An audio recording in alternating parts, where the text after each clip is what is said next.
The year without a summer, making castles exciting again, adventuring in Neverland, just a few of the topics that my guest and I cover today. Welcome to DiceGeeks.com Tabletop RPG Show. Level up your RPG campaigns by filling yourself with stories and knowledge. Explore topics from archaeology to film history to writing to literature and much, much more. This is DiceGeeks.com Tabletop RPG Show. Welcome to the show. My name is Matt and I am your host. This is the podcast where we learn how to become better game masters and better role players by filling ourselves with stories and knowledge. I am so glad to have you along on this adventure with me. I have been doing this podcast for a while, and it is a ton of fun, but it is also a ton of work, and I am so glad that you have decided to listen today. Thank you so much for doing that. If you don't know who I am, you can head over to DiceGeeks.com and see all of the resources that I create for tabletop role-playing gamers. I create books that help game masters cut down their prep time and have more fun at the table. Like I said, you could head over to DiceGeeks.com, or you can check my books out on DriveThruRPG or Amazon.com. Just search for Dice Geeks. That's just all one word, the word dice and the word geeks, just smushed together, and you will find my books. It is just my pleasure to bring you another fascinating interview today, packed with information that you can use at the gaming table. So let's dive in. My guest today is the game designer and writer behind the Molten Sulfur blog, Tristan Zimmerman. Tristan, welcome back to the show, man. Matt, it's a delight to be here. It is always fun to have you on, and we're getting into a bit of a rhythm talking about some really cool stuff. Today, we're going to cover some really great topics. But first, why don't you remind everybody what you do over at Molten Sulfur blog? So real quick, to keep from boring regular listeners, over at the Molten Sulfur blog, I put out content drawn from real history and folklore that makes really great inspiration for content for your RPG campaign. So it's stuff that it's historical events that make for great adventure hooks. It's places that make for awesome adventure sites. It's people who make for great NPCs. Just all there ready for you to file the serial numbers off of and drop into your pre-existing campaign. And it is just a wealth of information that people can grab and use in their RPG campaigns. Now, today we are going to talk about some unusual British castles. We're going to talk about adventuring in Neverland. But first, we're going to discuss the year without summer. Can you kind of set that up for us? What is the year without summer? So the year without a summer is, the short answer is, the year without a summer is 1816. All right, great, moving on, next topic. The year without a summer is a really great kind of epic tier threat. Most gaming takes place in kind of more street level or maybe even like regional or national level stuff. But the year without a summer is really a global level problem. So if you've got your epic tier D&D characters, if you're playing a superhero campaign with like Superman level PCs, like Year Without a Summer is where it's at. So the Year Without a Summer happened because of the eruption of a volcano in what is today Indonesia. Mount Tambora is a volcano on the island of Sumbawa, and in 1812, it began to erupt, which was a real big shock for the good people who lived on Sumbawa, who did not know that this was a volcano because it had been dormant for so long. And then in 1815, three years later, it really began erupting properly. And on April 10th of 1815, it erupted in the largest and deadliest volcanic event in human history. You had all towns within 20 kilometers of Mount Tambora were just destroyed, absolutely destroyed by blocks of pumice being, boulders of pumice just being shot through the air, poison gas, mudslides, the former Dutch governor of Java happened to be passing through the area coincidentally, and we have his diaries, and he talks about people lighting candles at midday, and people in far off places still hearing the sound of the eruption and concluding that it is not in fact a far off volcano erupting, but naval gunfire from like real nearby, and like, muster the militia, you guys, we are clearly under attack.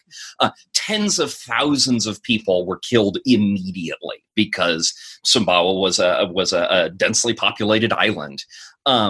And then tens of thousands more died of famine and disease in the months that followed. The island had a population of 180,000 before the eruption.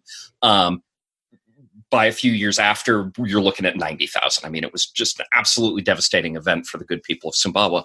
But that is not necessarily what we're here to talk about today, because the eruption of Mount Tambora changed global weather systems in some very serious ways temporarily. We're all familiar with the idea that volcanoes put out a great deal of ash, but ash actually wasn't really the causal agent here. Ash is heavy. It falls out of the air relatively quickly, weeks to months kind of time frame. Volcanoes also release a lot of sulfur dioxide, and the plume, the volcanic plume from this eruption was so huge and so strong that it carried all of the sulfur dioxide gas clear up into the stratosphere, where the sulfur dioxide reacted with water and became sulfuric acid. And specifically, it became aerosolized sulfuric acid. It wasn't droplets. It was teeny tiny aerosolized particles that formed kind of this dust that was above the weather. So when it rained, it didn't come out as acid rain. The rain was below where this dust was. And so the dust just stayed up there and reflected light back out into space. So the entire Earth was simply receiving less energy from the sun. Overall, the global temperature cooled by probably 0.5 degree Celsius because of this. But what's a bigger deal than that, at least in sort of immediate lived experience, is that this isn't 0.5 degree everywhere. Global weather systems are systems, they're networks, they're patterns that feed into one another. And by reducing the amount of energy input into the system, it changed the patterns of how these global weather systems operated, meaning that most of the world didn't see any real temperature change, but some parts of the world saw a temperature change of 3 to 4 degrees, which was enough to absolutely devastate harvests. And the areas that were really strongly impacted were Europe and northeastern North America. So that is kind of the east coast of the United States and the Canadian Maritimes. And it could not have come at a worse time. The Battle of Waterloo was in 1815. It actually happened after the eruption of Mount Tambora, but it takes time for the global weather system to change. And 1816 was the year without a summer. And in 1816, there wasn't any work.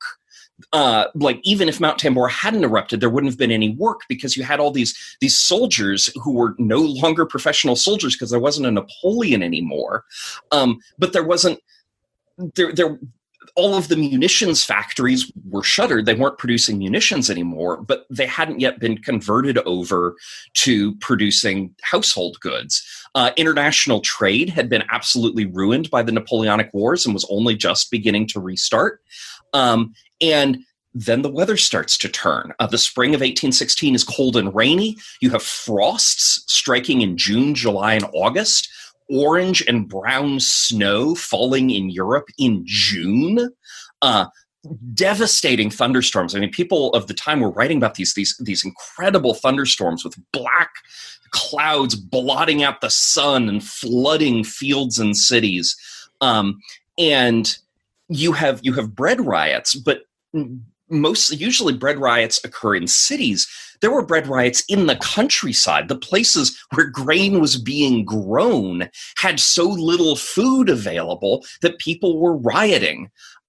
There was a prophecy by a Bolognese astronomer predicting the end of the world. The American Midwest, which was at the time the frontier, was spared all this. So if your region had money, you were able to import grain from the American Midwest. But if you didn't have money, your people just starved. There, of course, every time there's famine, there's epidemics everywhere, and there's political chaos because when people don't have enough to eat. Political alternatives that would have seemed unthinkable or extreme only a few months before suddenly seem like a palatable alternative to the existing system, which is clearly not working because your family is starving. And so you have all of this chaos going on across Europe and to a lesser extent North America. And kind of paradoxically, it's harder to tie the Tambora eruption to events in Asia just because of the patterns in the global weather system. It is very easy to draw the causal link between if you decrease the amount of energy input into the system, it will have these effects that will then be localized over here. And we can understand how it could come about impacting Europe and North America. Harder to see the causal relationship in Asia, but there were still two very important events that, boy, sure are coincidental if they weren't linked to Mount Tambora. One is you had 3 years of devastated rice harvests in Yunnan province in China due to cold weather.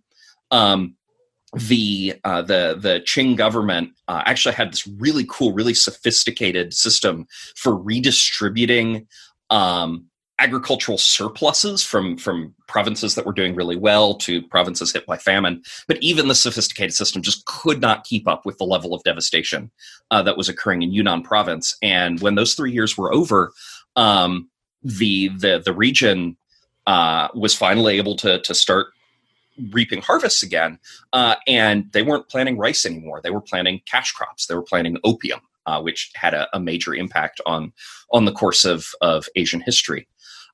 Also, we talked about the pandemics or the epidemics occurring in Europe. There were also a series of terrible cholera epidemics occurring in India at the same time.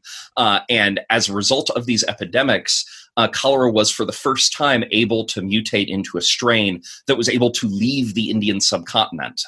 Before Mount Tambora, cholera had never left India before. And then for the next century, cholera pandemics worldwide killed millions. And again, we can't definitively say, oh yes, here is the causal relationship in the weather of how this was linked. But if it wasn't linked, that's mighty coincidental.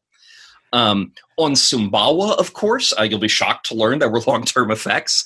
A lot of people emigrated to other islands. The Sultan of Sumbawa had to import slaves to make up for the loss. But even then, agriculture was only possible in the highlands of the island, which previously had been relatively unpopulated, because every year you had these monsoon rains that would come in and wash ash down into the fields in the lowlands, creating mud flows, just destroying anything built down there. And to this day, the demography of Sumbawa shows the effects of people moving to the highlands and people being brought in, slaves being brought in from elsewhere. And let's see here. I mean, there's a lot there. Yes. I'll do one last little detail before we talk about for RPGs, which is there was a really interesting impact of The Year Without a Summer on art. Mary Shelley wrote Frankenstein because she was trapped inside by The Year Without a Summer. And landscapes painted in the Year Without a Summer and the years following are noticeably redder from the ash that's in the sky. to the point where when I posted this on the blog, I included a landscape from the period and used it as the thumbnail and on the thing. And when I posted this on Reddit, the top comment on Reddit was, hey, so I was just scrolling through my Reddit feed and I saw The Year Without a Summer and I saw this thumbnail and I thought it was a picture from the California wildfires. Like it just really jumped out. But anyway, yeah. So The Year Without a Summer, it was terrible. Yeah. Yeah, as you've been describing, I mean, it just goes from one disaster to another. I mean, just like piling them on, right? Yeah. Wow. And so, yeah, there. I mean, obviously, like I said, there is a ton there. So, kind of taking it from, say, a fantasy setting, D&D. How do we put The Year Without a Summer into our D&D campaign? So again, I would make it an epic tier threat, right? This is for PCs who hobnob with demigods because it's a global threat. But it makes a great mystery because in most fantasy settings, even the wise sages don't necessarily have an understanding of like global weather systems and volcanoes and sulfur dioxide. So you can just have summer not arrive in your setting. And go, right? Like summer hasn't arrived. You are the most powerful heroes in the world. What do you do? And they, will probably have to trek all over the world trying to figure out what's going on. And maybe eventually be able to say like, well, there was this enormous volcano eruption last year. And that feels mighty coincidental. Maybe we go over to Sumbawa and check it out. And and then your fantasy equivalent of Sumbawa, of course, won't be actual Sumbawa. That would be weird. You can base it on real Sumbawa, which was really weird at the time. You had, these ash flows in the lowlands. You have destroyed buildings, ruins, kind of eroding out of the ash. You have ships full of slaves pulling into the harbors. You have the expansion of people in the rainforested highlands, maybe encountering monsters and mysteries and ruins that had previously not been encountered because people weren't living up there and weren't clearing the jungle up there. And then, of course, you have the volcano itself. And I'm a sucker for the classics. I think it totally works for the reason the volcano erupted is because someone opened a portal to hell inside the volcano, and you have to go into the portal and fight through hell in order to close the portal so that this will stop because the volcano is continuing to emit sulfur dioxide. You have to do something about it, unlike in the real world where there was kind of nothing to be done. You just wait for the sulfur dioxide eventually to mercifully precipitate out of the atmosphere. Mm-hmm. Yeah, and of course, if you don't want to do a portal to hell, there's always a creature that's awaking or something like that that's sleeping inside the volcano. Who put the Tarrasque in this volcano? Yeah. It wasn't a smart idea. I know. Like, how did we forget about this thing being here or something? Yeah. So yeah, you could always do something like that.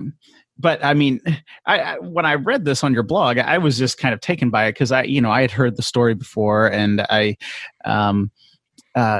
but it is always just interesting. Just a little side note from history. I think so rarely when we study history that so rarely does like one topic kind of layer in all of the kind of other things that were happening around the world at the same time. Do you find that's true sometimes in history? Like, we read a biography of Napoleon and we don't hear about The Year Without the Summer or something like that. Yeah, The Year Without the Summer really kind of disappeared from the popular consciousness. And before I looked into it, I, like you, had heard of it, but I really only experienced it as a phrase, as just literally the phrase, The Year Without a Summer. And that was the entirety of what I knew about it.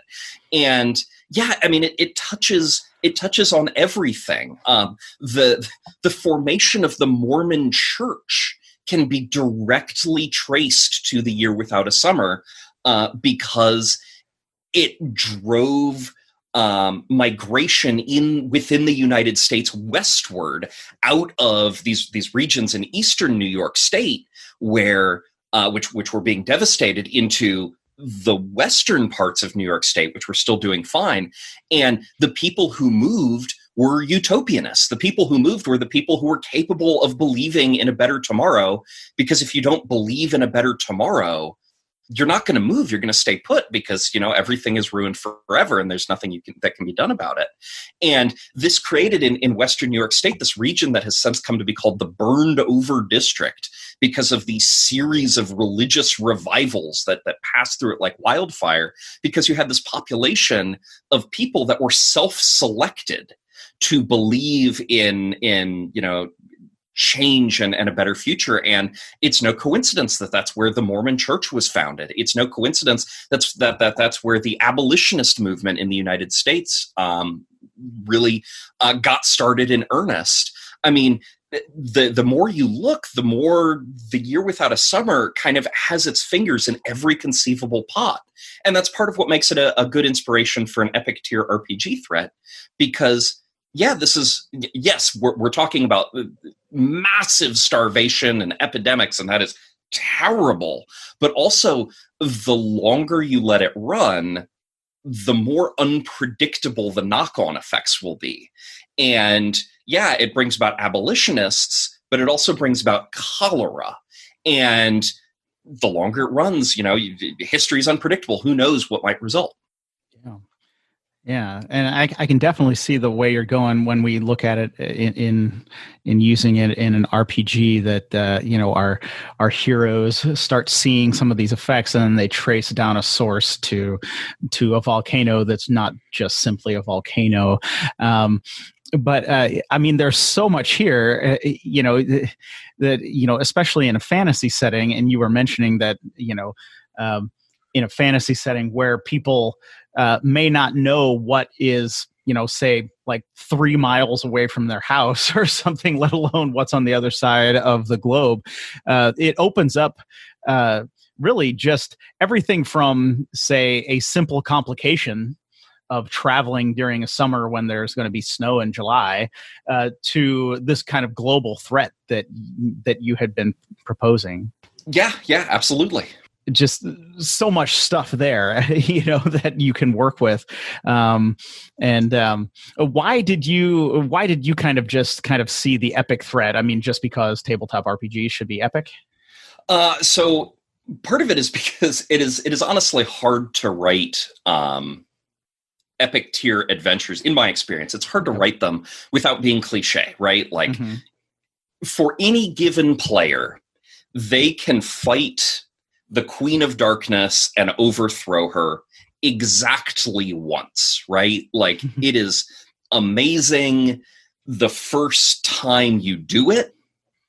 And then, like, I couldn't imagine doing a traditional in scare quotes, doing the sort of campaign that Wizards of the Coast and Paizo wants you to think is traditional so they can sell you adventure paths, going from level 1 to level 30.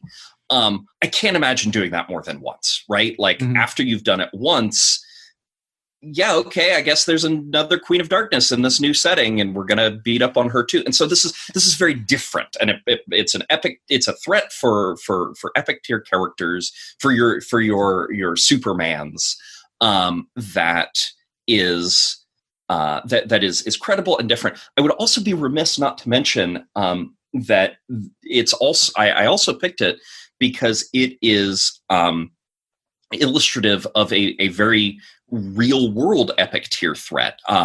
The Year Without a Summer, as I mentioned, probably lowered global temperatures by about 0.5 degree on average, and that then was localized to more extreme effects. The Paris Climate Agreement seeks to reduce the impacts of anthropogenic, man-made global climate change to an average global increase of 2 degrees, not 0.5 degree, 2 degrees. And guys, look what happened in 1816 from 0.5 degree. That's interesting. I hadn't really thought about it from that angle before. Oh, that's interesting. so, we've got kind of our epic level fantasy. What do you see if we take this into a different setting or a different time period? What do you see happening, say, in a kind of a near future kind of superhero game or something like that?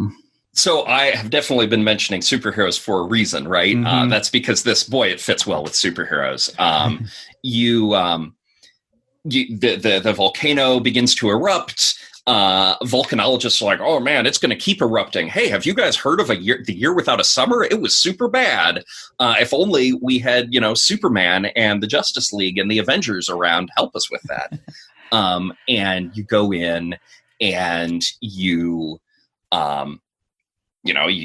fly into the volcano, and it quickly becomes apparent that someone is causing this to happen. That this is, Dr. Doom is making the volcano erupt for his own purposes, and can you stop him in time?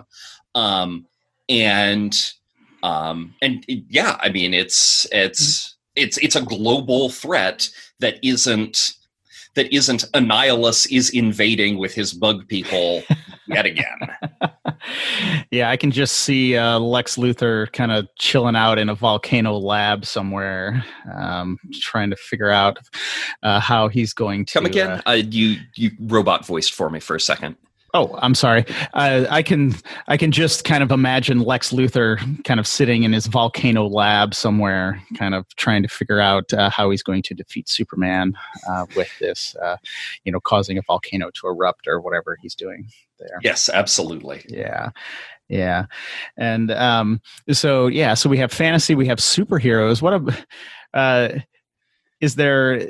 I mean, I guess some of our scenarios that we talk about on these episodes, if we say far future science fiction, we almost get into the place where a Star Trek episode where you modify a photon torpedo and shoot it into the volcano and then everything is fine, or you can just take everybody away. You just leave that planet for a little while. You just put them on a ship, move them somewhere else, and or invent some kind of thing that changes the weather. And so you put up a force field dome, and then you live a normal life under this dome for a little while. How would you handle how do you handle that in science fiction? So as Star Trek: The Next Generation taught us, for me, the most interesting way to handle it is to make it a moral dilemma. So on TNG, you would make this eruption be occurring on a pre-warp planet, and now Captain Picard has to wrestle with, is it okay to let millions of people die? Or, can we shoot a specially modified photon torpedo into the volcano and stop it? And is there any way to cloak the photon torpedo so it's not clear to anybody what happened down there? But then, you get contacted by the one astronomer who noticed that you're in orbit, and, and you just keep doubling down on the moral dimension, the philosophical conundrum. Speaking of which, this is a total aside. The hands down best Star Trek: The Next Generation RPG that I have encountered is not Star Trek Adventures, which I have played and enjoyed. It's Mindjammer. Have you encountered Mindjammer by Modiphius? I know the name, and I think I've seen some of the artwork, but no, I haven't read much about it or anything. It is a very, very, very far future science fiction RPG. It is hard science fiction in the sense of, not that all the technology follows from real physics, but in the sense that all the technology is internally consistent, and a lot of gameplay is the players figuring out if we use this technology, how's that gonna impact the situation? But because the technology in the setting is so absurdly powerful, like in Star Trek, and because it has very clear rules on how it operates and what the consequences are, as in Star Trek, the television show, where Geordi can pop up and be like, don't you know the consequences will be this? But as not in the RPG, because it's just sort of never really explained, a huge amount of gameplay winds up being, do we have something on board that can deal with this different colored energy entity, and what are the moral implications of that? And it really, in my experience running Mindjammer, wound up boiling down to people having ethical and philosophical discussions with each other about the uses of different possible technologies to solve the problem in which they have found themselves. Total aside, but I just wanted to plug Mindjammer here because it was absolutely brilliant, and it did Star Trek better than any Star Trek RPG I've ever encountered. Wow. Even though it's not Star Trek. Even though it's not Star Trek. Yeah. No, that sounds awesome. And I will have to, I'll have to check that one out a little bit more. No, that sounds great. All right. So we've talked about the Year Without a Summer. I mean, the Year Without a Summer, like, it even comes with the title, right? I mean, that's the title of your campaign. I mean, that works so well. So we've talked about that quite a bit, and we've explored some different areas there.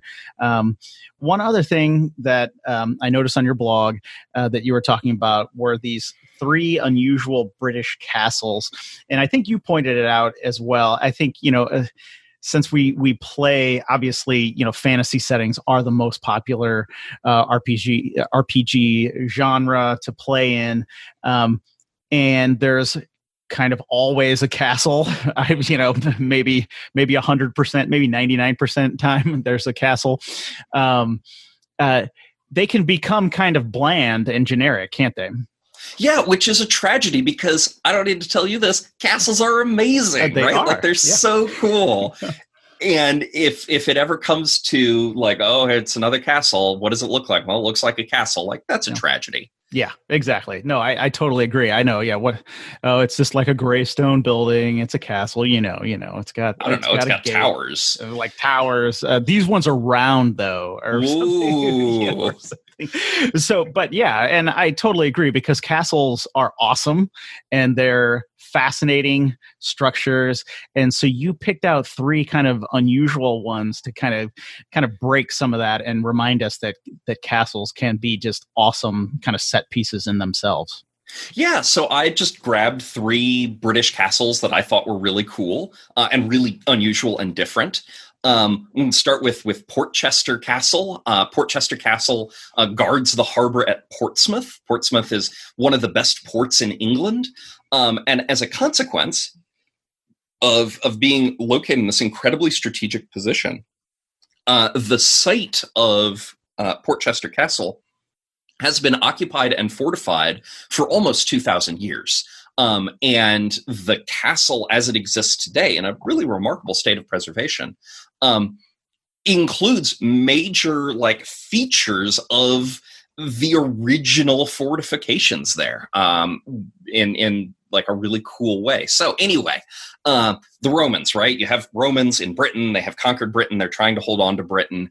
And they are in the 3rd century, they are starting to get worried about migrations by Germanic peoples from the east down by sea, down the English Channel and going into northern Gaul and southern Britannia. And so they erect these series of forts on both sides of the English Channel called the Saxon Shore. Ironically, of course, the Saxon Shore was designed to keep out the very people that most modern Brits see as their ancestors. But that's, I think, just a funny little bit of irony. Anyway, so at Portsmouth, the Romans erect this giant fort, and this isn't a fort in Caesar is on campaign. He's throwing up some wooden palisades. No, man, we're talking. Where do I have the numbers on this? We're talking stone fortifications that enclose 10 acres. 10 acres enclosed in these stone walls. The walls are 6 meters high. They're 200 meters on a side.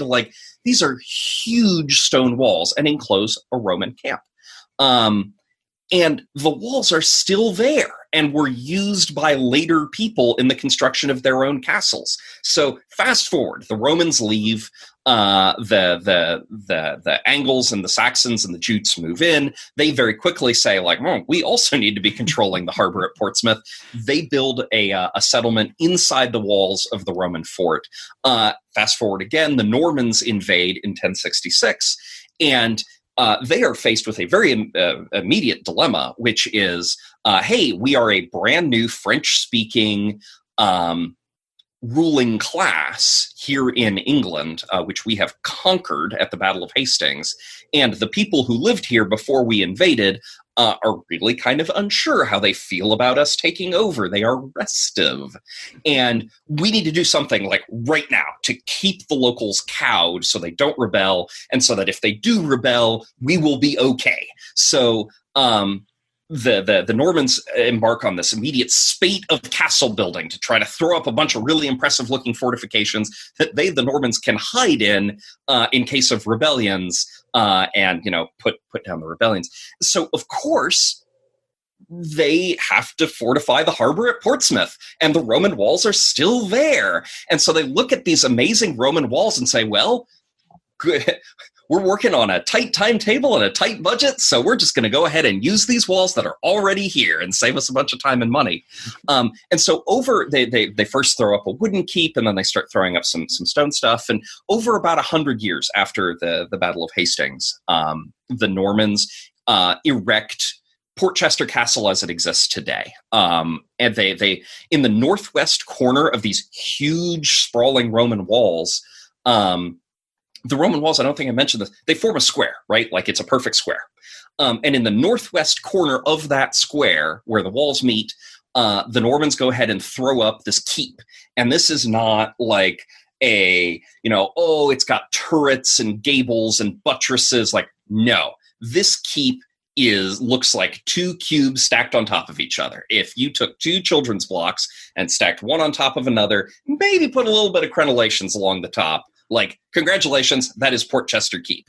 It is austere, it is brutal, it is not complicated, it is not fancy, and it did the job really well. And then they went ahead and enclosed that to build an inner bailey, where also in the northwest corner, anchored to the northwest corner, you go ahead and throw two walls around that to kind of cut the corner. So now you have basically three concentric squares all sharing the same northwest corner.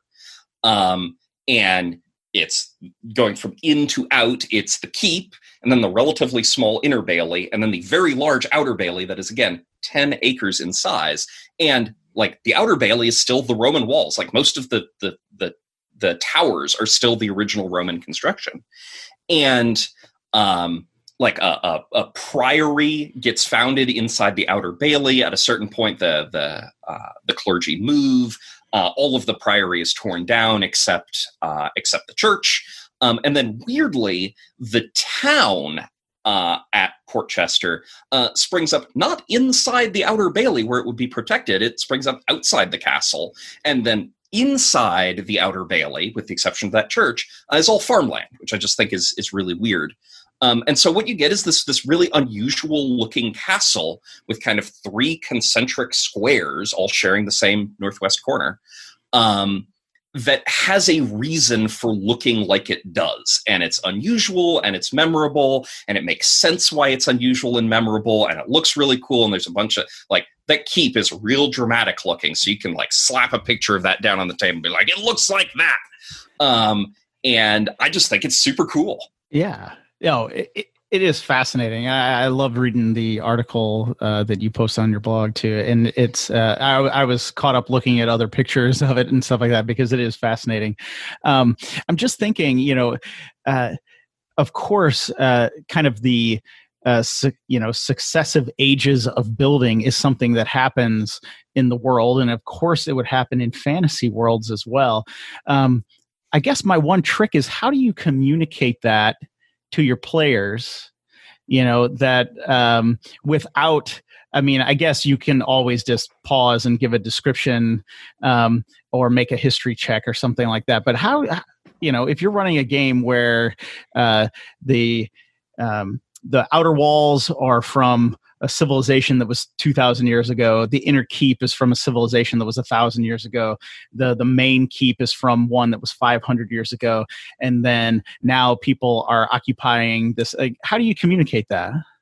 So you can definitely do it with architectural style and degree of age. Stone ages in a visible way without necessarily sacrificing its structural integrity. Right? There's a reason the pyramids are still around, and so you can definitely communicate. Like, look, the outer walls are, I hesitate to say crumbling, but they are really worn down. Like, that's not necessarily something you have to make a history check for. If you are defending the keep, sieges can be real tricky to do at the table. I've done a couple of sieges with differing degrees of success. That can be a lot of fun when done well, but just be careful. We don't necessarily need to get into why mass combat rules are tricky, but anyway, but if you're doing something like that, then the differing natures of these walls could play in, with the newer stuff being more defensible than the older stuff.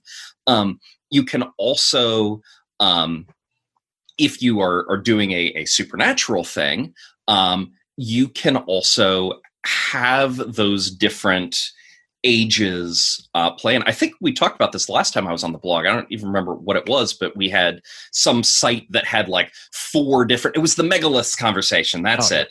Yeah. Where you can have like 4 different eras on the same site, all represented in the same supernatural, all represented in different supernatural episodes, where you can have like Roman ghosts in the outer bailey and Norman skeletons in the inner bailey, and Tudor era revenants in the inner keep, if you want to, if that's your sort of thing. Yeah. For the record, I also advocate using castles as dungeons to crawl through. They are kind of naturally set up for it, with rooms and hallways and such like. And then also, it's kind of a common trope to like give your PCs a castle at a certain point. Congratulations, you're all co-lords of the same castle. And if they have to clear it first, it makes the castle a lot more real in their minds. Because they have actually had to like stare at the layout of the castle in the form of a battle map or grids or whatever, but they've had to stare at the layout. They've really had to contemplate methods of ingress and egress, and they just make good dungeons. So. Yeah, absolutely. And then I've done that a number of times as well, where I've had, my players have to clear an area and then they can use it as their base, which kind of brings up another aside. I think when, unless you're really starting out with a base, I usually find once they get a base, it kind of kills the campaign. I don't know. Have you ever seen that? I have not encountered that, but it definitely really fundamentally changes the nature of the campaign, and you kind of have to go out of your way to find reasons to get them out of their base, right? Yeah. Because the party sits in the base, unless what you want to do is run a purely political campaign, in which case, more power to you. That sounds amazing. Can I play in that game? But if that's not what you want, then you really have to go out of your way to be like, no, you personally need to leave your base to go deal with this thing. Otherwise, everybody just sort of winds up staring at each other when you say, hey, so what do you do? And everyone's like, these tax ledgers aren't going to account themselves, so I've got to do that now. Yeah. I think it does work well in kind of like superhero games, because you can always have the Hall of Justice or the Fortress of Solitude, and you have some kind of technology that allows you, or you're monitoring like news, stations around the globe. And then it's like, oh, there was an explosion in Azerbaijan or whatever. Let's go there or whatever. And it works in, science fiction as well. Usually if if the base, of course, is a ship, it works really well. Or if it's on a planet, again, if you have reasons to go out and conduct missions. But in fantasy, it just always kind of seems like that's almost like the pinnacle when you would kind of arrive. Now you're a landed, duke or something of this area, and you have to, like you were mentioning, it's just like, okay, well, now your business is taxes, and somebody was hunting in that wrong forest and you got to deal with that or something. instead of oh, let's defeat the monster that's inside the volcano, kind of thing. Yeah, in medieval history, feudal lords varied dramatically in the degree to which they traveled. Like, you definitely had some who were like, look, I live in my castle. I have my castle business. I guess I go travel to my suzerain's castle when I'm called upon, but otherwise I am right here. And then you've got other guys. Richard the Lionhearted famously spent 2 years of his entire reign in England. Yep. And you just have to find reasons to make sure your PCs end up more on the Richard the Lionhearted end of the spectrum by throwing things at them like crusades and weird politics in northern France, and potentially falling in love with the King of France, which some people say he did and some people say he didn't. I haven't looked into it.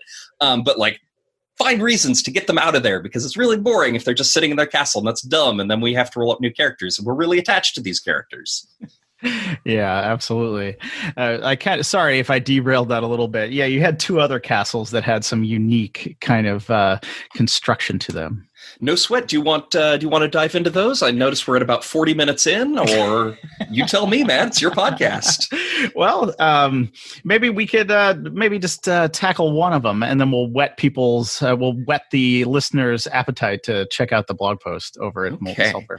Well, in that case, I'm going to do Chepstow, because Chepstow is kind of related to Portchester in that it also was thrown up very quickly by the Normans as part of their, oh God, we took this, now we have to keep it strategy in England. But Chepstow guards the border with Wales, because the Normans, they took England, well done. They did not take Wales. And so they had kind of this very vulnerable western border with a free and independent people who had no great interest in being ruled by a bunch of French-speaking ex-Vikings from the continent.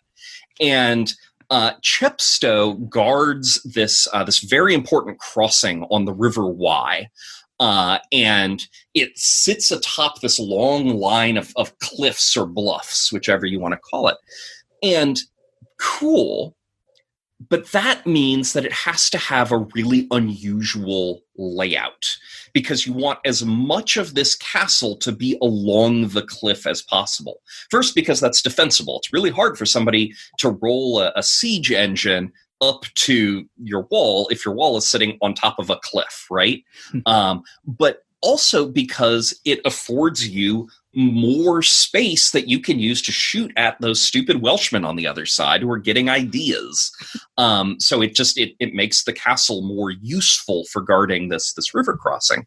And the castle then initially, and I think it's a testament to how seriously the Normans took the Welsh threat, that I mentioned that Portchester was initially, the Norman part was initially constructed of wood. Uniquely of all these Norman castles, Chepstow of stone from the word go. Chepstow has always been stone.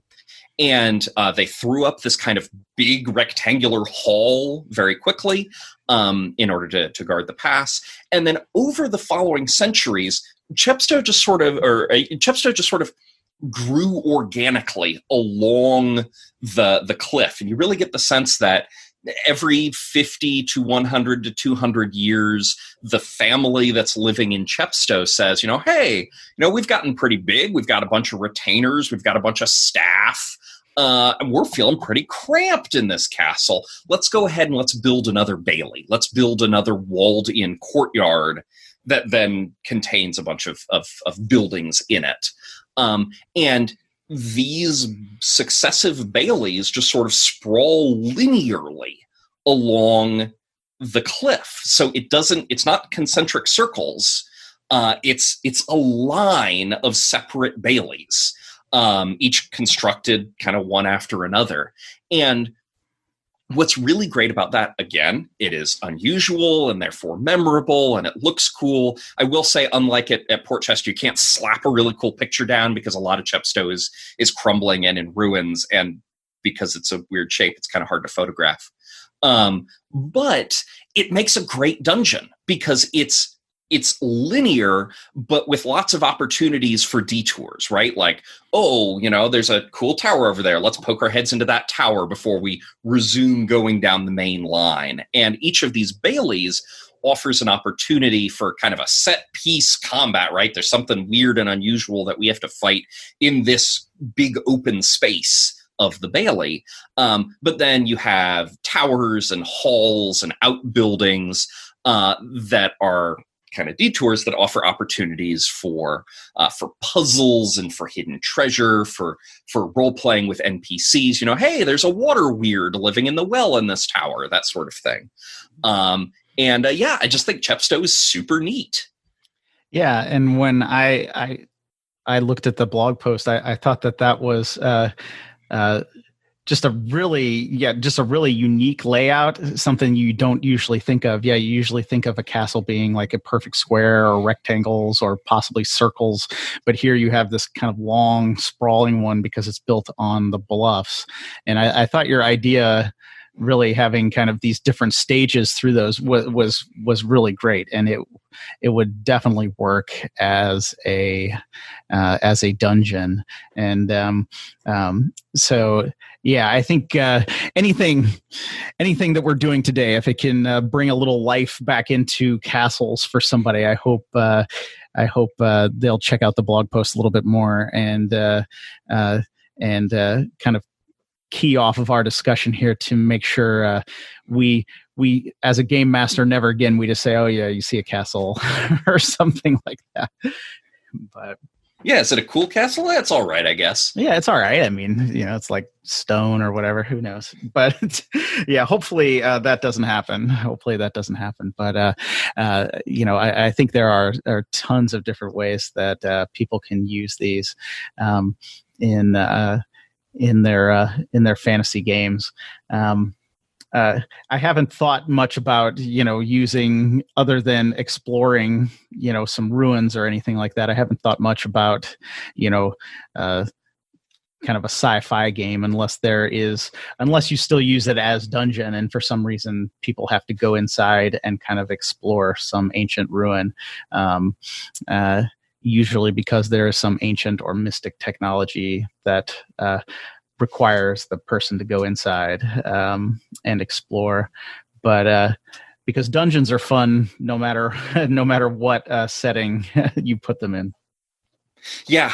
I mean, castles are very much coded as fantasy, so even if you have perfectly good science fiction reasons to go into this castle, it's still going to feel a little like, but I thought we were playing Star Trek Adventures. Why are we shooting rock monsters inside this castle? This feels weird, you guys. So, I mean, yeah, use with caution. Although, I mean, you have the original series Star Trek episode Cat's Paw, where they're in a castle, but of course that was just reusing sets they already had built. But so there are limitations sometimes when you're dealing with that. But I actually used kind of ancient Jedi ruins once in a Star Wars system, and I made them basically just dungeons, and the players seem to really enjoy that because they don't want to destroy the ruins. They don't want to, you can't scan them, right? Because there's some kind of mystical energy field over them. And so you have to go inside and find the ancient Jedi book or whatever that teaches you some new way to use the Force. Yeah, that sounds really cool. Yeah, so I did that a few times, and my players really enjoyed that. All right, well, the next thing we were going to talk about is adventuring in Neverland. So why don't you set this one up? This is kind of a little departure from history, but I think nonetheless contains a lot of RPG material. Yeah. So back in April, I made a post that instead of being history or folklore was literary. Um, and one of my Patreon backers said, hey, would you mind doing another one, but about Peter Pan? And I can't tell Brian no, like Brian's a great dude. So absolutely I did. And it turns out it was a great suggestion. So Neverland from, Peter Pan is, and I pulled specifically from the J.M. Barrie novel, which is in the public domain, not the play, which, at least in the UK, is not in the public domain. But in the novel, Neverland is an island. It's a tropical island to which children's minds travel when they are sleeping. And on this island, they have fantastical adventures, and it's where Peter Pan himself lives and all that good stuff. And it just kind of struck me that, like, hey, there's a lot of really interesting features about Neverland as presented in this book that really make it a really cool object study in a particular kind of adventure site. So, some of it is standard, right? Like the island has a bunch of factions in it. Putting factions in an adventure site that you're supposed to explore is usually a very good idea.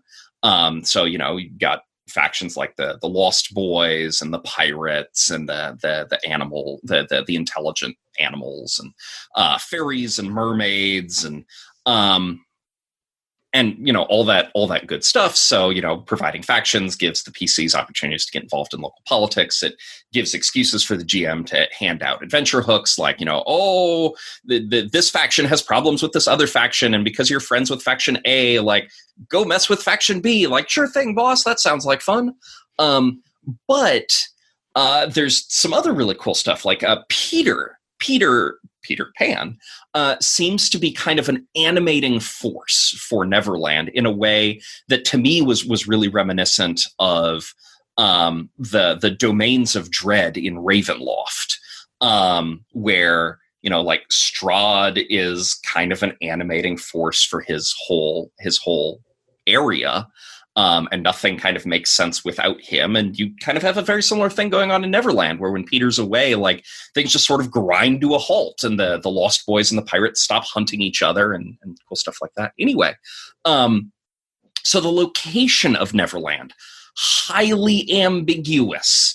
The protagonists reach Neverland by flying over the ocean for weeks and weeks and weeks. And when they return from Neverland, they do it by sailing in Captain Hook's pirate ship to the Azores, a real-world island chain, or island group, and then flying home to England from the Azores, which suggests that this is an island in the real world.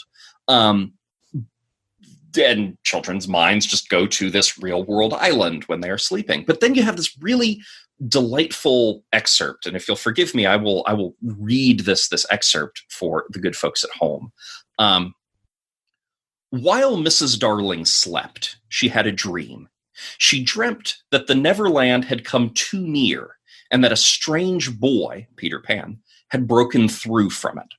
He did not alarm her, for she thought she had seen him before, in the faces of many women who have no children. Perhaps he is to be found in the faces of some mothers also. But in her dream, he had rent the film that obscures the Neverland, and she saw Wendy and John and Michael peeping through the gap. So you can definitely read that as being that Neverland is not in the real world, right? That it is an island in a non-terrestrial ocean that occasionally connects to our ocean when the veil between worlds is thin. But you can also read it as saying, and this is my preferred reading, that Neverland, no, totally a real place in the real ocean, but it is surrounded by a film that keeps out grown-ups. And okay, so why is that cool, right? Like, yes, it's a film, that's neat. Why that's cool is because it hits a sweet spot for most kinds of RPGs where it is very different from what the players expect without violating the implicit promise of the GM. So, for example, what would I mean by violating the implicit promise? Let's say you drop this in Jane Austen, like a Jane Austen RPG. You drop Peter Pan in it. That's not going to work. That is too different from what your players were promised. Whether this promise was made explicitly by the GM or was just left implicit, it is understood that when you are playing a Jane Austen RPG, that there is going to be a real minimum of weird supernatural goings on.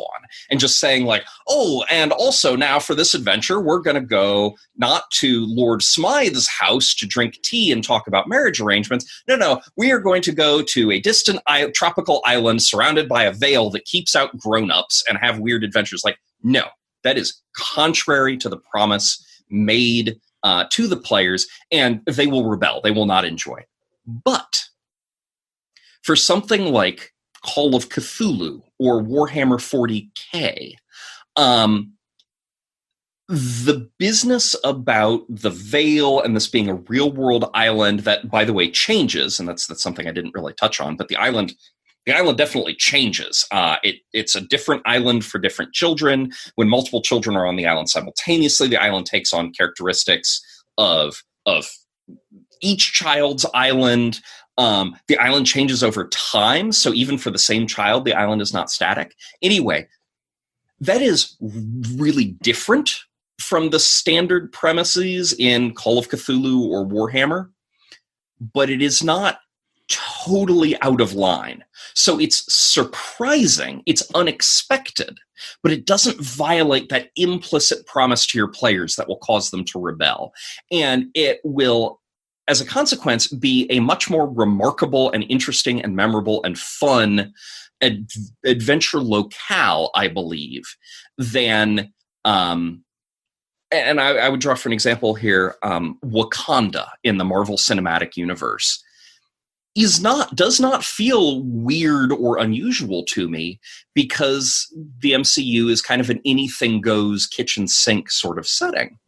And so saying oh, well, we have this kingdom and it is protected by a magitechnical veil didn't feel like wow, what a reveal to me, because there's no real limitations in the setting.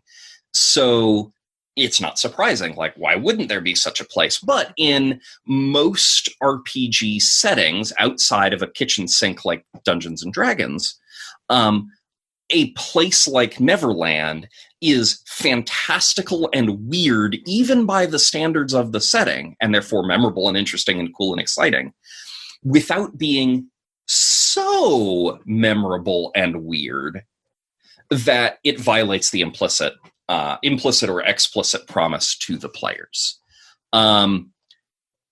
That was very long-winded. Neverland has some other cool stuff going on, like getting in and out is kind of a puzzle. How do you get through the film? The changes contain the way the island changes is neat. It lets you personalize the island to your particular player characters. Ask each one hey, what's your character's greatest fear? Boom, congratulations. It totally makes sense in a setting like Neverland that fear would totally materialize and realize and haunt them. But for me, it's the exact degree of unusual that Neverland is that is so illustrative of how to make a really wild adventure site. Yeah. And, and I was kind of taken by it too, just because of, its unique characteristics. And I think you're right to kind of point out the kind of connection to Ravenloft, say with the land of Barovia being surrounded by mists, not like in the world, but not really in the world kind of thing. So, I mean, that's definitely something going on there with, with Neverland. And then I was really struck too by kind of the idea of, role playing in a setting where the setting can be affected by the character, what they're thinking or what their background is, and just that things would look a little different for each of the characters. So I thought that was a really interesting idea. Do you see, you kind of given your idea where it's kind of a real place in the world. Do you see this being used? I think you mentioned a couple other games, but do you see it used as a D&D or something else? I really see it as not D&D. I think in a D&D game, it wouldn't be remarkable and interesting. It would just be kind of another weird magical setting, and as a consequence, kind of a waste of a use of a perfectly good Neverland. Because once you've used it in one campaign, if you use it in another one, your players are likely to be like, "Hey, I remember this." And I don't know, I haven't really thought about it this way, but maybe for me personally, there's kind of a sweet spot of weirdness, and I like to make D&D more realistic, to ground it, because it's kind of a fundamentally ungrounded thing. But then for some other games that are a little more grounded, it can be a little bit fun to unground them somewhat, and thereby kind of subvert expectations. But yeah, the way it changes for different PCs to a certain extent, a GM is probably doing that anyway. But at the metatextual level, where hey, Susan wrote on her character sheet that her character has a real hatred for giants. Like, I better make sure that the party is attacked by giants sometimes. Otherwise, that's a waste of a perfectly good character. But with a Neverland, that's not just happening at the metatextual level. Like, that's happening at the textual level. Like, Susan doesn't like giants, therefore there are giants in Neverland.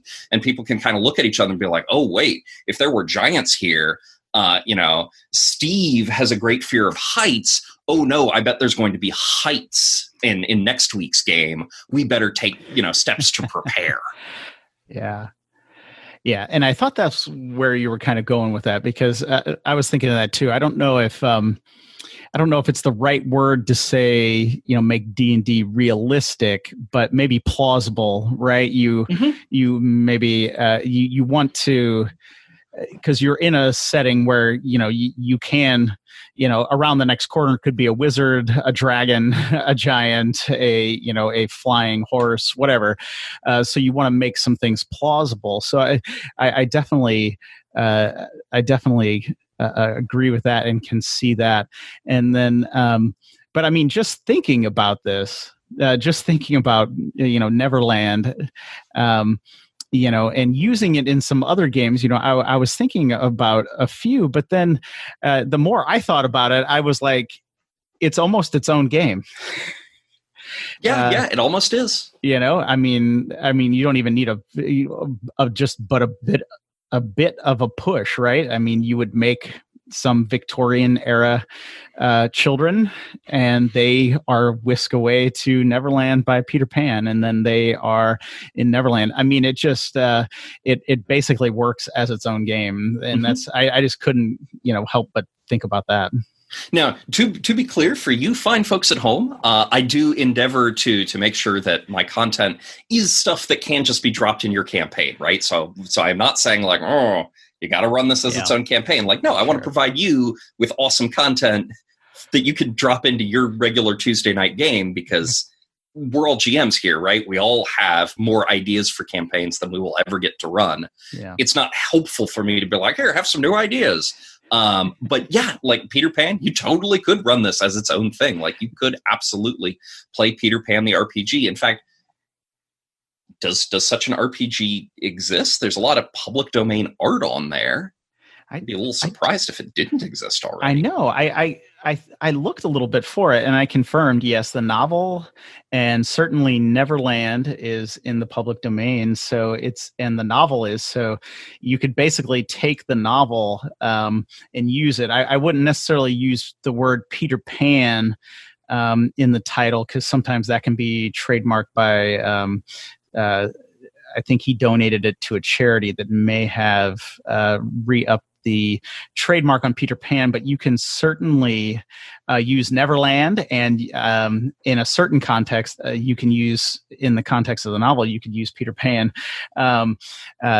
So yeah, it's just like sitting there. I mean, somebody could take the whole thing and make a game, but I know what you're saying. Of course, yes, we're trying to give people ideas. So if you're running some kind of I think you had mentioned like Call of Cthulhu or a different game, you can add Neverland into that, and to give you, to ensure that you have a number of sessions going forward here if you're running a little thin on ideas. But I was just kind of struck by how just even the uniqueness of Neverland itself, that it is it's just like, it seems like it's its own thing, kind of just right off. Yeah, it definitely does. Yeah. But so you heard it here first. If it doesn't exist, somebody out there, you can just take the whole novel of Peter Pan and turn it into a role-playing game. So there you go. So we gave everybody that idea. Congratulations. It would be tricky. You probably wouldn't be able to get away with selling it in the UK because the weird copyright thing is exclusively UK. Yeah. Everywhere else in the world, you could use it how you want. But yeah, I know they draw a distinction between the play, but the play lapses in 2023. So you 3 years of development and play testing. You can just drop it on day one on January 1st there on 2023, and you should be good. But it should be good. But no, anyway, that was a little aside because I thought it sounded so cool. But I think it does give people a unique. It would give game masters a unique setting to send off their characters. And I like the way you put it, that in a game where they're expecting something fantastical, this could kind of take them in a new direction and would give game masters a ton of material. All right. Well, Tristan, I've had you on here a long time, as we tend to go over. We do. It's episodes. True. But just remind the listeners where they can find your writings and that. So if you head over to moltensulfur.com, you'll find the regular old Molten Sulfur blog. You can find me on Twitter at @moltensulfur. I'm on Facebook under Molten Sulfur Press. Just basically Google anything involving some combination of the words molten and sulfur, and you will find me. Yeah, come on by. I'd love to have you. All right. And as always, I will provide links in the show notes for this episode at dicegeeks.com so people can find your blog and your social media, as well as the books that you have on drivethrurpg.com. So Tristan, just thank you so much for coming on the show again. Oh, my pleasure. It's always a delight. All right, there you have it, guys. I really hope you enjoyed my conversation with Tristan today. Just like every time he is on the show, this episode was packed with tips and advice that you can use in your existing campaigns tonight at the gaming table. As always, I have provided links in the show notes for this episode at dicegeeks.com to Tristan's blog, Molten Sulfur, as well as to some of the books that he has written and published. So you can check all of that out there. And I really encourage you to do that. Just a quick programming note. At the end of this episode, Tristan and I talked about how to use Peter Pan's Neverland in a tabletop RPG. Well, since we have spoken, there are now 2 supplements out on the market that take Neverland and adapt them so you can use them in Dungeons & Dragons 5th edition. So I will provide links to those in the show notes for this episode at dicegeeks.com. So you can check those out and you can see if Tristan and I were correct on any of our thoughts about Neverland. So I just thought I would mention that a little bit. Now, if you want some free stuff, head over to dicegeeks.com/free. You'll get 10 free dungeon maps. You'll never miss an episode of this show. And you will get an email update from me every Friday telling you what is going on in the realm of Dice Geeks. Hey now, guys, if you enjoy this show and you like the interviews that I am recording, please consider supporting the show in some way. You can tell a friend about it. You can share it on social media. You can like, rate, review, or subscribe wherever you're listening to it. You can also head over to patreon.com/dicegeeks and learn how to support the show financially. That would be incredible, guys. Any bit of support that I receive just lets me know that you want me to keep making episodes of this show. Now, just again, I just want to thank you so much for listening. I hope today's episode was helpful. I hope all the back episodes are helpful as well, so you can learn more and more about this incredible hobby that we share. And until next Wednesday, keep gaming.